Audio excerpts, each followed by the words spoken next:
L'intention accompagne la nature même de l'être. L'instrumentalisation de l'être obéit à cette nature, et est en parfait accord avec elle. Les actions intentionnelles surgissent spontanément, sans contrôle conscient, suivant à la fois la nature, et la manière dont l'être a été instrumentalisé. La pensée critique accorde à l'être la capacité de modérer ses actions. Le repentir révèle précisément cette aptitude à remettre en question des intentions qui étaient auparavant impulsives ou incomprises. L'intention est la tendance primordiale de la première force qui se manifeste. Agir intentionnellement n'exige pas une pensée délibérée, c'est pourquoi l'être semble agir sans penser. Il est courant d'attribuer à l'instinct ce que l'on ne comprend pas. L'instinct, bien qu'il soit difficile à qualifier, est simple à percevoir. Il révèle la nature de l'être, son instrumentalisation et ses tendances. La pensée critique intervient dans cette action libre en introduisant un contrôle.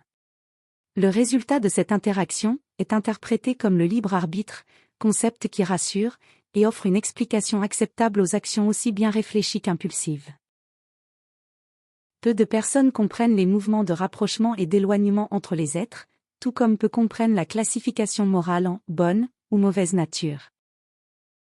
Ces mouvements obéissent à des résultats prédéterminés, ainsi qu'à la nécessité d'addition ou d'exemption, afin que ces résultats se réalisent. La nature, associée au processus de création, engendre des êtres façonnés à partir de semences prédéfinies. Agir en conformité avec le principe naturel, et avec le dessein originel, n'exige pas d'explication au-delà de l'évidence de l'action elle-même. Cependant, dans l'être manifesté, existe quelque chose qui confronte et questionne, et qui est plus grand que la nature déchaînée. Cette force n'accepte ni les actions incontrôlées, ni la soumission passive à la propre nature. Par le questionnement, l'être révèle une puissance auparavant inconnue, intimement liée à l'agent intérieur qui guide son action au sein de la création. Sans cette force, et sans cet agent, il n'y a ni œuvre, ni création, ni manifestation. Dans la genèse de l'être, cette puissance est incubée avec la capacité de créer et de transformer.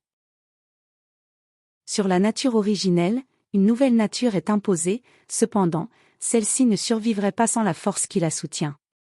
Comme cette force appartient à l'agent intérieur, elle ne s'en sépare pas. L'être en manifestation reconnaît cet agent comme la présence, percevant en lui des attributs divins.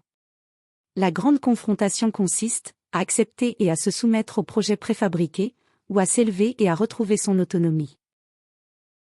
C'est le combat entre le déterminisme des dieux extérieurs et l'union avec la force intérieure. Une confrontation de l'être avec lui-même, face à deux natures.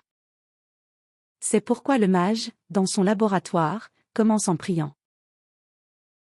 Oh, ma nature change, et se soumet progressivement à la souveraineté de ma conscience.